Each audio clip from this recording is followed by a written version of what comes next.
Good morning, everyone. Welcome to NorthStar Community today. Always glad to be here, and this is Mother's Day today, so makes it even more special. So always want to make sure I'm making the assumption that if you're listening to this or watching this, that you're struggling with something in your life and you're in some form of recovery. So we'll keep continuing to make that assumption. And so what that means is that you're smart enough to know that you're struggling with things in your life, and you're also smart enough to know you can do something about it. And so that's where we're at. But as for us in recovery, we all know recovery is tough. It's hard. It's not something just easily happens, and it's a process that evolves over time. And the thing that we have to keep remembering about addiction is addiction starts with pain, and recovery really starts with acknowledging pain. So we spend so much of our time in our pre-step one mode, we spend so much time avoiding pain. We go out and we do dysfunctional things, either through substances, or we become compulsive in our behaviors, or we go out and we assign our happiness to someone else, or someone else's, I should say. And none of that works, as we know, or you wouldn't be listening, or at least you're having some thought that it must not work, or you wouldn't be watching. Precept one is very difficult. It's very difficult to have to come to conclude that the behaviors that I were doing to avoid pain have they have helped me to avoid pain for a while, but now they're probably creating more pain in my life. So we have to understand that the things we put our faith in, whether that be a substance or a behavior or a person, we now realize is actually creating more problems in our life. And that's why step one is I came to understand that my life had become unmanageable. And there was something more powerful than I can control that really harmed me. So the problem is that when we want to start talking about pain, that is that class that no one wants to attend, but we all need to. And so as you've heard me talk over the years, is that so many of us that are addicted have faced trauma and abandonment in our lives. So that's where I kind of want to go back to touch on Mother's Day for a moment. So you poor mothers out there, you get blamed for everything, right? We always know that. If kids are going wrong, things are going bad, somehow it's mom's fault. Well, the fact is, you are very important. You are very important. And if any of us as children lived with mothers who were addicted, who were struggling with some form of hurt, habit, and hang-up that kept them from being the mother that they could be, it affected you. So here's what I need you to understand, and that's what I want to take a moment to talk about Mother's Day. So mothers, you are awesome. You are so important to every one of us. And if you were, what I really want to talk about is the mothers who are feeling regret and shame about what they've done as mothers is really what I'd like to address for a moment. So I'm a parent. There's things I've done I've regretted. There's things I did that harmed my kids, could have done better, could have done different. So this is not a judgment, because that's what happens so many times. I see so many parents out here who are living with shame, are living with regret, are living with guilt about what they did as parents. So what I'm trying to say to us is we can break these cycles. A lot of the things, I don't know how many of you ever said this to yourself. I said, oh my gosh, I just sound like my dad, I would say. Or, oh my gosh, I just sound like my mother there. Well, our parents have huge amounts of impact on us, whether they were there or whether they weren't. That's what we have to understand. So I'm telling you as mothers today, happy Mother's Day. If you have regrets, if you have things you wish you could change with your kids, go do it. Don't live with the regret. Go talk to them. Go say the things you need to say. Don't hide from the shame. The biggest present that we can give in our families is breaking cycles. And that's one of the things that I'm so excited about with NorthStar. I'm seeing adults who are parents who are doing things better, who are doing some things to break some cycles. Because when I'm working with somebody who's a parent, I always tell parents this, and I will say it over and over again: you'll never be a good parent when you're operating out of fear and shame. It never works. It will never, ever work. So what we have to do is continue to get healthier, find ways to be that person that we need to be. And if we got adult children, it's not too late to go talk to them, to get things in order. If you still got kids at home, you still got lots of opportunities. The fact is that we can fix relationships. It takes time, but we can do it. But you have to address your own pain first, though, and that's what's hard. And so NorthStar, our goal is to have a rich, full, meaningful life. We want to be trustworthy adults. We want to be that right person, that person who we can count on, that person that's there for others, the person who's there for ourselves, and not living in avoidance, not living in hiding from our pain, not denying the things that happen to us, but instead acknowledging those things and making our lives better. Think about what you want from others. You want people to be honest, kind, and accepting, and right? Isn't that pretty good? If I said what's something you'd like to have in someone, we want them to be interested in us. We want them to listen to us, to care about our feelings. We want them to know what's going on in our lives and be willing to give us feedback when we need that, because sometimes we need that as well. We want people who truly care about our pain and also who cares about our joy and supports us in the right ways. If you think about it, the people who have hurt you the most are people who have not treated us this way. The people who have hurt us the most have been angry and critical. And I hate to say it, but for a lot of times that's been our parents. When I'm a parent and I'm operating out of fear, I'm going to overreact. I'm going to focus on things I don't need to. I try to get parents, when I have parents come in and they'll say, oh, I don't know, my kid's not doing great in school, and my kid's not doing this, and blah, blah, blah. And I go, well, let me ask you questions. I said, is your child right now sneaking out at night and using heroin? Well, no. I said, are they going to school? Well, yes. Do they have interest? Well, yeah, they do. I go, what are you worried about? Because I know a whole bunch of kids out there are sneaking out at night, destroying their lives. I know a whole bunch of kids out there who aren't going to school. I know a whole bunch of kids that are doing everything they can to wreck their lives. And if you do have that kid, by the way, it can be fixed. But let's show some gratitude towards our kids and quit operating out of fear with them. It doesn't work. So we want to be this trustworthy adult. Do you notice your feelings and do you attend to your distress? Do you do that? Or do you go out and you get stressed, you get anxious, do you go out and get on Facebook for 13 hours? Or when you get stressed and distressed, do you go drink? Or you get stressed and distressed, you go assign all that to someone else in your life and then be disappointed when they don't help you out? Are you kind to yourself or are you judgmental to yourself? And I know the answer for a lot of us. It's not kind. I have seen people who are the most kind, forgiving for other people. They will give them one break after another. But we do one little thing wrong, and we focus, dwell on it, and beat ourselves up for months.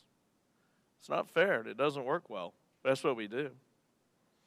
How often do you promise you're going to stop smoking, or you're going to eat better, or you're going to exercise more, you're going to quit being on Facebook for 13 hours a day, or you're going to not drink anymore? How many times do we do that? And we don't really follow through with it.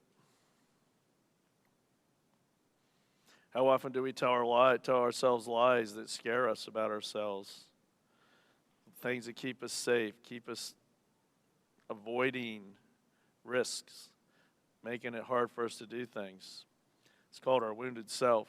And our wounded self, you got to understand, thinks it's being heroic. Our wounded self is saying to us, we're going to keep you safe because you've been hurt a lot. And, not you've been hurt a lot, but you're kind of a loser anyway. So you really want to get out there and set goals and live your life and make yourself at risk with other people? Let's not do that. Let's just stay safe. One of the things, people don't realize this, but for us out there that are codependent, us that try to assign responsibility to others for our happiness, or we think we can make things different in other people's lives by how we behave. One of the kind of common symptoms is for codependents is we tend to be very low risk takers. We're scared of the world. We're scared of our own shadows. We're scared to do anything. Well, see, a lot of that's because when we were growing up, we heard all this stuff.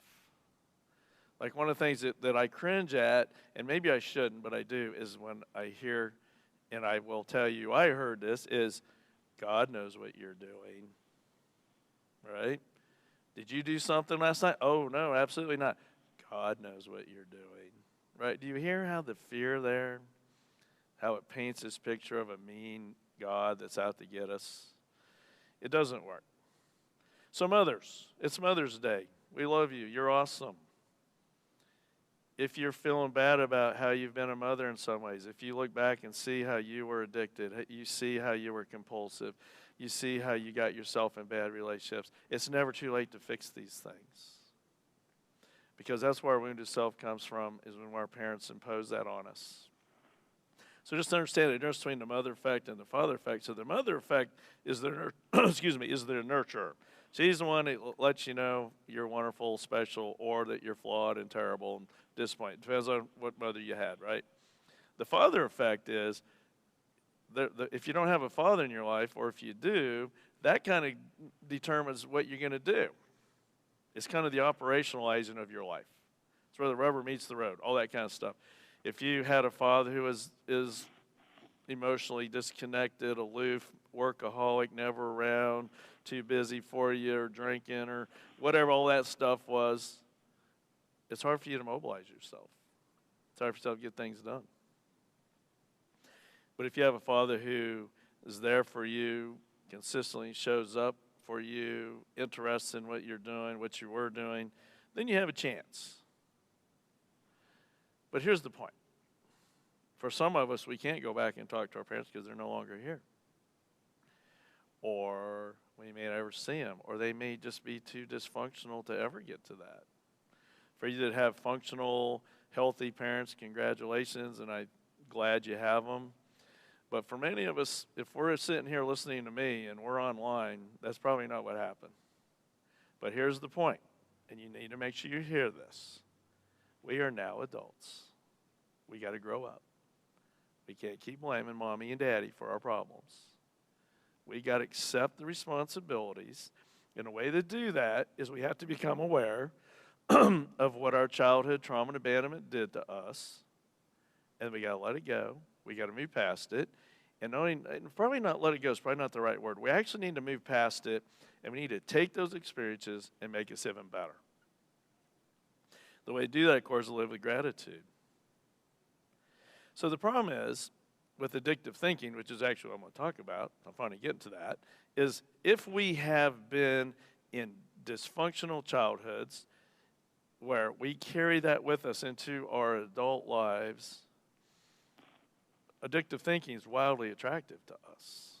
Because addictive thinking tells us to avoid our pain, to look at life dysfunctionally, to look at life how we need to, as opposed to how it really is.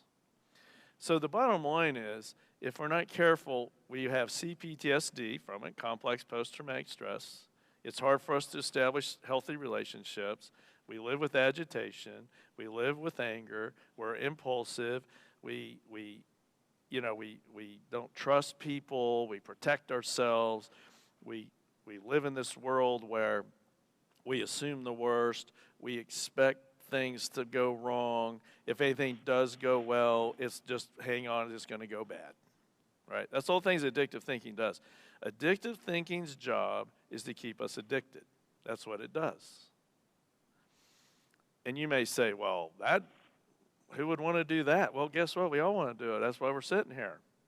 Addictive thinking works in the short run, but in the long run, it's very destructive. That's the whole point about pre-step one. So when we're sitting around and we're blaming everybody else for our problems, and we're blaming our parents for our problems, and we're blaming work for our problems, and the police are picking on us, and you can't trust anybody, everybody's out there to hurt me, that's your addictive thinking talking. And another way to describe addictive thinking is we call it self-deception. So one of the things, what's the great joke? When do you know an addict's lying? It's when his lips are moving, right? That's such a great one. But the point is, what we forget in all this is, for us that are addicted, is who we're really lying to the most is ourselves. I mean, we're lying to other people around us, trust me. But think about the lies we tell ourselves. When we get on, when we say to ourselves, you know what? I'm going to get on Amazon. I'm feeling depressed today. I'm going to buy something.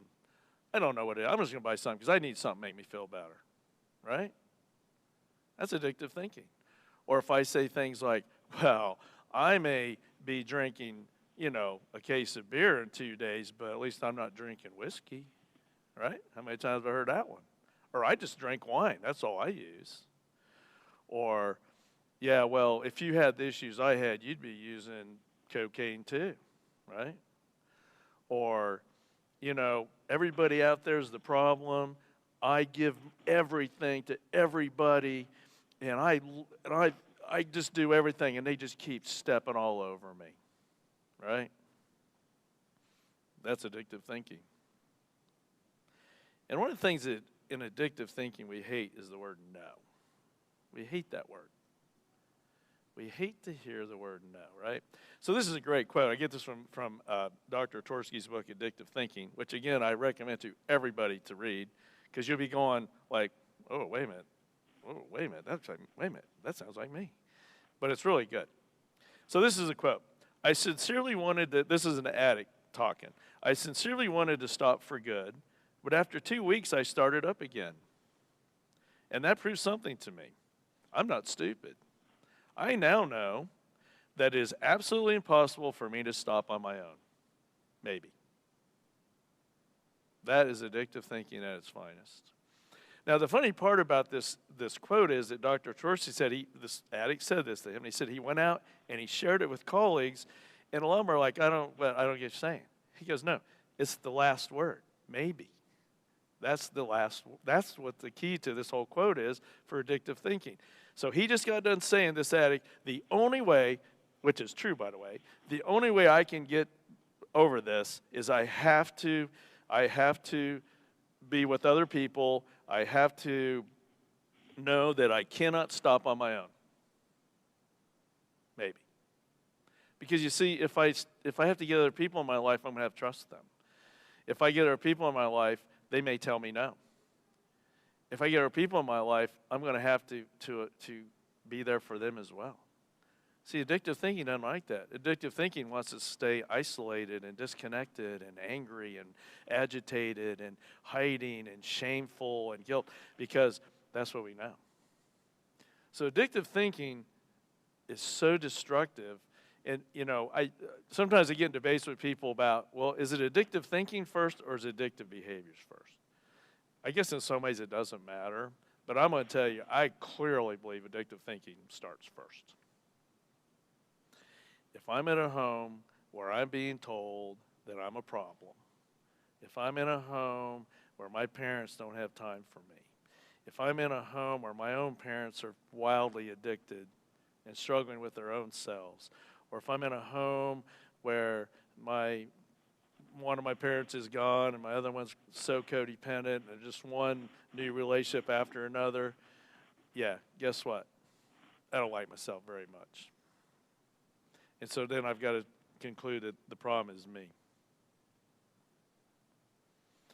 And then what happens, of course, with addictive thinking, I'll say to someone, do you remember the first time you acted out, whatever that is? And they go, oh, yes, I do. Smile on their face. I go, yep. See, your addictive thinking was already in place. That's why that worked so well. That's why that substance worked so well for you. Or that's why that crazy behavior worked so well for you. Or that's why, and of course, you understand when we talk about the substances, compulsive behavior, and people addictions, a lot of times they're all together. It isn't just one of them. Most of us don't have that luxury of being, well, I'm just addicted to alcohol, but I'm not addicted to people. Yeah, no, that usually isn't the case. How many of us can remember that first time we went out and got drunk? If we remember it, it probably tells you some things. It was fun. It was exciting. I got really sick. I didn't want to do that again, or oh my gosh, I couldn't wait to do it again. Oh, you know what I found out was the people around me liked me better. Those are addictive thinking. You understand, right? But here's the thing. Our childhood tells us live with shame, live with guilt, judge yourself harshly as an adult. You are a loser. Look at all things you did wrong, all things you're doing bad now. But I found this in Psalms 25. Now, this is the Message version, so but this is pretty good. So this is David who wrote this, King David, who, if you know anything about him, he obviously is in trouble with God at this point. You always tell in Psalms where he is in his life. It's either, you're the greatest God, you're the most wonderful, or please forgive me again, right? That's where David is usually. So this is David, and I want us to hear this because, like on Friday night at NorthStar, we were talking, you're not gonna recover if you live with toxic shame. It's just not going to happen because you hate yourself too much. You loathe yourself. So I want you to hear this. Forget that I sowed wild oats. So we can all relate to that one, right? Mark me with your sign of love. Plan only the best for me, God. God is fair and just. So God's forgiven us. It's us that have the problems. He corrects the misdirected, sends them in the right direction. He gives the rejects. Any of us relate to that word? He gives the rejects his hand and leads them step by step. So, God works through 12 steps. God works through NorthStar. That's him leading us step by step. From now on, every road you travel will take you to God. Follow the covenant signs. Read the charted directions. The charted directions is you had trauma and abandonment in your life. It's created lots of problems. Well, guess what? You don't have to live that way anymore. Keep up your reputation, God. Forgive my bad life. It's been a very bad life. So, yeah, David was in big trouble at this moment. You don't have to live with self-loathing. You don't have to hate yourself. You don't have to live with toxic shame. Yeah, you made some mistakes. You need to feel bad about it, but move on. And again, back to mothers, if you're sitting here feeling bad about the things you did with your kids, go out and fix it. It's not too late. I don't care if they're adults. Fix it. Fix yourself. I always tell people this all the time. There's nothing you can do about anyone else. But I do put a but to it. When you get healthier, you tend to respond healthier to other people. When you get healthier and you let go of your self-loathing, because think about it, how can you possibly be a good parent when you loathe yourself? It doesn't work. You can't. You cannot love others when you hate yourself so much. And I'm assuming you, again, you're online here with us. You loathe yourself at some level. Well, that's the whole point. Let's get healthier. Let's see this God of love. And again, I say this over and over again, for you that have been harmed by church and religion and us mean Christians, I apologize to you. That is not God. God loves you. All you got to do is reach out there and ask for his help. From there, things get better. But you got to do things. You can't do this on your own. I know that I can get better with other people, maybe. Now, I can tell you, and everyone in this room, you know, you will never recover by yourself. It will never happen. And trust me, how many in this room, I'm not looking, you can't see on camera, but how many of us have tried to do it on our own? Really worked well, didn't it? Worked so well, we just kept going back and doing the same old things. You cannot face pain by yourself. It's too deep. It's too wrong. I always think about, I've been reading Russell Brand's book, Recovery. Now, if you kind of get past some of the language and his need to say he doesn't believe in God, even though he keeps talking about him, but he talks about, he says, when I was, me, I'm a comedian, I'm famous, I'm rich, I'm this, that. I'm too cool for some program to tell me how to get over this. I'm too smart for that. I don't need a program. I can do this on my own. And guess what? Now he knows. He recovered through AA, and he's a huge proponent of it. And I like his other quote, I think. There's lots of quotes he has really good, but I really liked it. He says, the hardest thing I ever did was give up all of my addictions. And trust me, he had a lot of them. He was sexually addicted. He was addicted to chocolate, food. He was bulimic. He was addicted to everything, substance. So I just name it. He had those going. And guess what all of his addictions were based around? His rejection of his father and an abusive mother. I'm telling you, he keeps going back over and over to the same subject. But he said the hardest thing he ever had to do was give up those substances, give up the chocolate, give up the sexual addictions of finding comfort with women. And I had to, it was the hardest thing. He said, you know what? Actually, that wasn't the hardest thing I ever did. The hardest thing I did was doing all those things. My life being completely and absolutely controlled by my addictions. That was the hardest thing I ever did. So if you're out there that are struggling and you don't want to give up, you don't want to give up everything, just remember that your life has become unmanageable and you are powerless. It's okay. It's okay to say that. It's okay to talk to God. What's the worst going to happen to you? Nothing's going to happen, right? That's the worst going to happen to you. Try God. See what it's like. Find these places where you can go. Trauma and abandonment, here's again the formula. Trauma and abandonment, toxic shame, which means self-loathing, self-hatred. I can't stand myself. I can't stand looking at my shadow. I'm angry at the world. I'm angry at me. I project my pain on others. I sabotage myself. Anything good happens, I'm going to make sure I destroy that so I won't be good. I'm going to do all these things, right? I need to be perfect to be loved. I need to do all these things. Absolutely right. That's when our hurts, habits, and hang-ups take over. Our brains become, because of our post-traumatic stress disorders, our brains become hyper-vigilant to threat, which means we're going to keep people away from us because people are going to hurt me. But the fact is, people are going to save you as well. And we got to let our brain, who's focused on survival all the time, give it a chance to stand down. We are not made to live in high cortisol levels, and that's what we do when we're addicted. We are out there looking for every threat, everything bad that's going to happen, all the problems. And, of course, the problem is when we're addicted, of course, we know we create a lot of the problems. But the fact is, we have to become aware of this. You don't even know. For you that are addicted right now and you're traumatized, you don't even know what it means to not live with high cortisol levels. You are the gazelle on the plain, and there's 14 lions walking around you all the time. But you know what? It's not real. At least I hope not. If you're still in a traumatic situation, you get out of it because you're never going to get over that.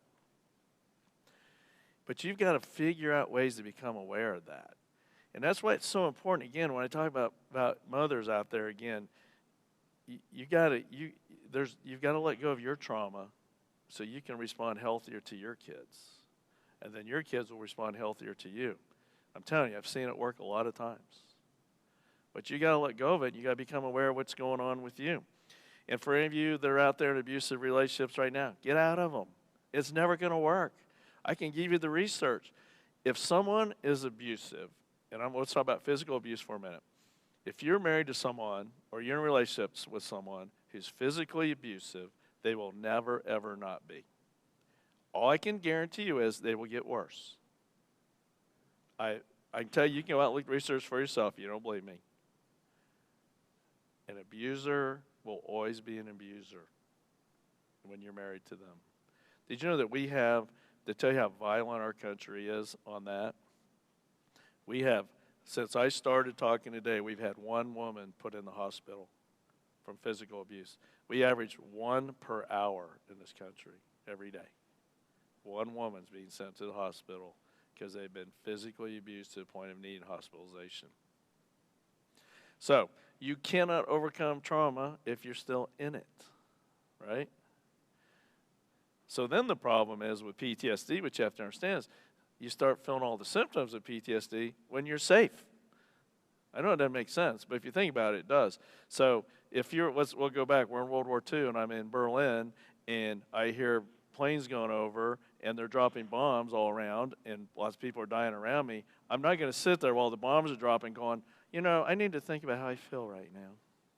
I need to ponder the complexities of what trauma is and what these bombs are doing to me emotionally. That's not what you're doing. You're surviving. You're running. You're ducking under something. You're trying. It's when you get away from the trauma is when you start getting the symptoms. Well, oh, happy day, right? So if you are out there and if you got away from trauma recently and you're starting to feel agitation and resentments and bitterness, just tell yourself that's a good thing because now I'm starting to heal. And I always remind everybody, if you are sociopaths never get PTSD. They don't care. Good people are the ones that have PTSD. Only good people have PTSD because you care about other people and you hate it. So we have to overcome self-deception. And the only way to do that is to become aware of what's going on in our lives. And then we got to stop protecting ourselves from all that hurt. We got to start looking at it. And we can't do it by ourselves. You've got to find other people do this. And this is where you have to start letting go of the self-deceptions. They're so easy to not see. It's hard not to see them. But, I think about one of the analogies that Dr. Tversky talks about is self-deception is a lot like schizophrenia. And I've worked with quite a few schizophrenics in my life. Always kind of fun to think about some of the stories. So I walk into an emergency room, and there's Johnny, and he's going 1, 2, 3, 4, 5, 6, 7, 8, 9, 10. And he gets about, I don't know, it's like 70 or something. I said, John, what are you doing? He goes, counting ponies. Like, well, of course I'm counting ponies. You don't see them? There's 72 ponies right now in this room. There were no ponies in this room, but to him there was. And we can all laugh at that and go, wow, that's crazy. Guess what? When we're addictively thinking, we're that crazy. That's the stuff we do. We tell ourselves the whole world's against us. I've known people who have had over 10 alcohol-related arrests and tell me they're not alcoholics. They have an alcohol issue, but they're not alcoholics. And were quite offended by me when I suggested maybe that wasn't true. That's addictive thinking. You know why he was getting arrested? Because the police were picking on him. They were out looking for him. I said, well, after 10 arrests, they probably are. Right? Or how many of us will say, but he loves me. Or she loves me. Yeah, she, once in a while, he'll reach over and smack me in the face, but you know what? I was kind of talking rude to him. I've heard that. When we loathe ourselves, when we carry the pain of our childhood with us and we don't deal with it, that's the stuff we do. We deceive ourselves because that's easier to do in the short run. So when I think about the schizophrenic counting ponies, that was as real to him as when we're in our addictive thinking. And we're justifying ourselves or we're telling ourselves things. And it's hard to watch. It's another Russell Brand quote. He was saying, the kind of the path we take when we're addicted is we go from it's fun at first, then it's fun with problems, and then after a while it's just problems. That's how addiction goes. So for you out there that are thinking you're going to love someone to health or you're going to fix them, not going to happen. If you're still staying there, you're only harming yourself because you loathe yourself so much. You don't believe that you deserve to have a rich, full, meaningful life. That's self-deception. It's self-deception when we hate ourselves so much that we can't possibly think that God would love us. The real, rich, full, meaningful life is what we can have. The self-deception of hating ourselves is really worse, but it's so easy to do. So if you're a family member of an addict, which you probably are, most of the time addicts don't usually, if you're an active addict, it's kind of hard to sit down and listen to this stuff. You've got things to do, right? You've got busy things to be doing. So families, you can't fix them. And the question is that you always have to ask, which I will tell you, NorthStar, we've yet to answer. When do I stop supporting and when do I start enabling? That's what we have to ask ourselves. Every time that we enable someone, it's because we loathe ourselves. We don't see ourselves as valuable and worthy. We don't think that we deserve to be happy. Or it's what we saw in our own families, unfortunately. But here's what you got to remember. When we're doing our enabling, all we're doing is prolonging the inevitable. And so for us, we have to find ways to love through that. Prolonging the inevitable does only one thing, makes things worse.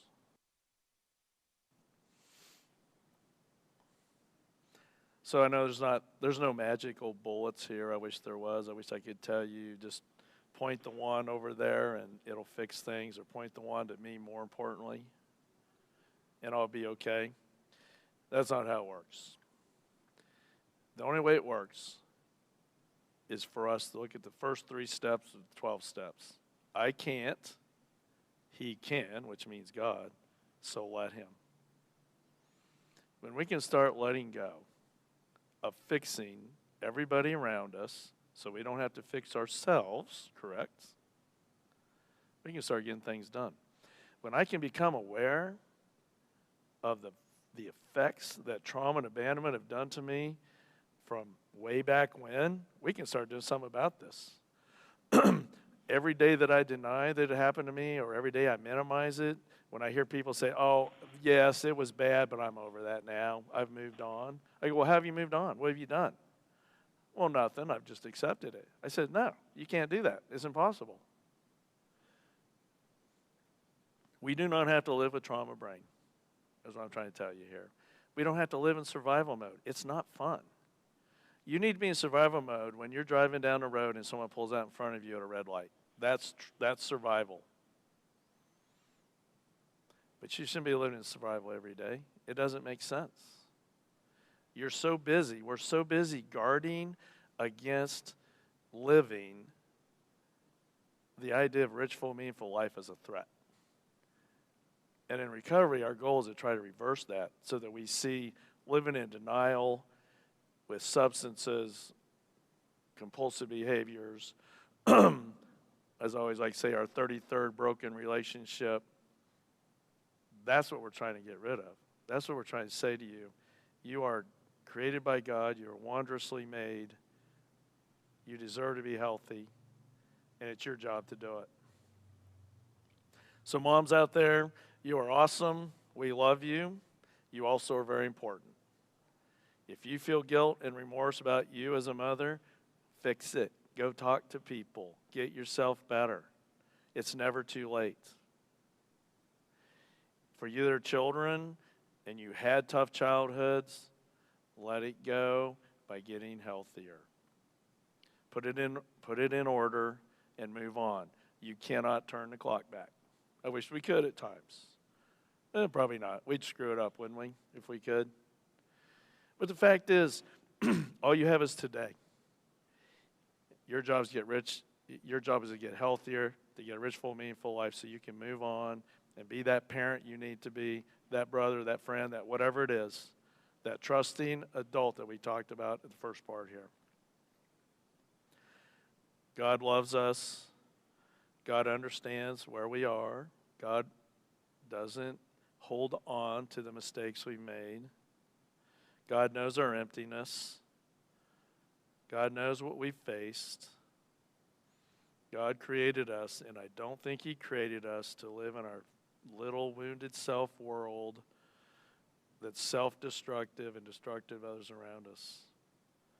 I think God created us to be connected, to be there for others, to love our family, and maybe even some of us can have a rich, full, meaningful life.